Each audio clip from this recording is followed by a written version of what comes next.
Begeistert habe ich kürzlich dem Neurowissenschaftler Prof. Dr. Manfred Spitzer gelauscht, als er an der Sigmund Freud Universität einen Vortrag über Fluch oder Segen der künstlichen Intelligenz referierte und dabei betonte, dass die künstliche Intelligenz im Gegensatz zur landläufigen Meinung auch so etwas wie Intuition besitzt. Dabei hat er den Begriff neuronale Netzwerke an einem Beispiel veranschaulicht, das ich ausgebaut und in diesem Film zusammengefasst habe. Nimmt man an, dass es im Auge eines Frosches nur 3 Sehstäbchen gibt, die hell und dunkel unterscheiden können, so kann man folgende Ergebnisse erzielen. Trifft Licht auf das erste und das dritte Sehstäbchen, aber nicht auf das zweite, erkennt der Frosch einen Storch und weiß, dass er flüchten muss. Der Input auf der Linse L ist somit 101, und der Output O ergibt 1. Tritt der Fall ein, dass nur Licht auf das zweite Sehstäbchen fällt und keines auf die anderen beiden, so ist der Fall 010 eingetreten und der Output 3 mit dem Befehl Essen wird aktiviert. Wenn Licht auf alle 3 Stäbchen fällt, also im Fall 111, wird die Aktion 2 aktiviert und der Frosch muss weiter die Umgebung erspähen. Vereinfacht könnte man annehmen, dass in allen anderen Fällen nichts passiert. Ist man allerdings gründlich, muss man auch alle weitere mögliche Ergebnisse definieren, also im Output auf 0 setzen.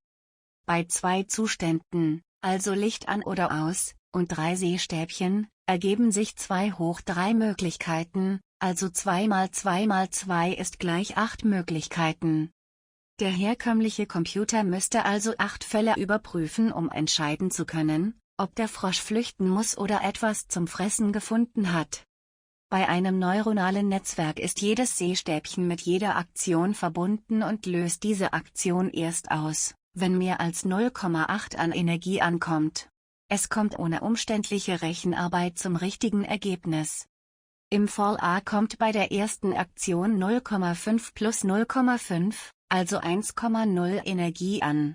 Da dies mehr als 0,8 ist, reagiert die Aktion und wird aktiv. Bei der zweiten Aktion kommt nur 2 mal 0,3, also gesamt 0,6 an Energie an. Da dies weniger als 0,8 ist, reagiert diese Aktion nicht. Bei der letzten Aktion kommt der Wert 0,3 zweimal negativ an, also insgesamt der Wert minus 0,6. Auch dies ist weniger als 0,8, weshalb auch diese Aktion nicht ausgelöst wird. Im Fall B kommt Energie nur vom zweiten Sehstäbchen.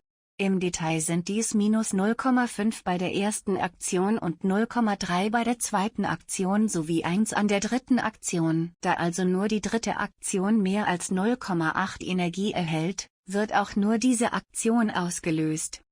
Im Fall C kommt Energie von allen 3 Sehstäbchen, aber nur bei der zweiten Aktion sind es mit 3 mal 0,3 insgesamt mehr als 0,8. Es wird deshalb nur die zweite Aktion ausgeführt. Im Fall D erreicht keine Aktion mehr als 0,8 Energie.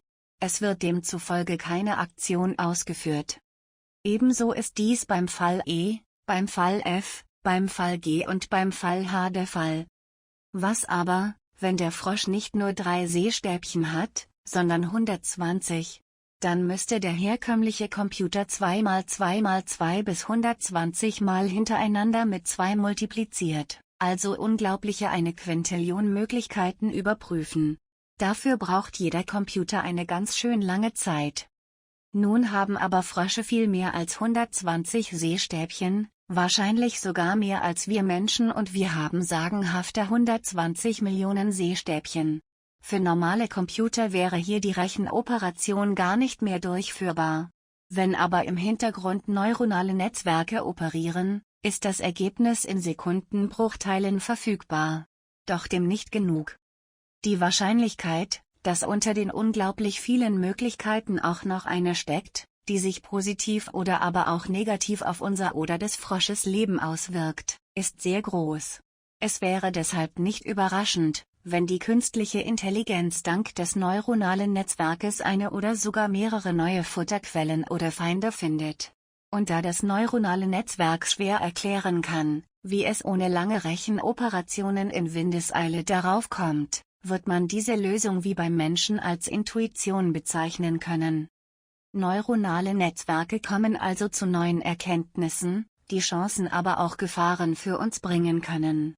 Ob die künstliche Intelligenz dann für uns Fluch oder Segen ist, hängt deshalb davon ab, wie wir mit ihr umgehen und wie wir sie anwenden.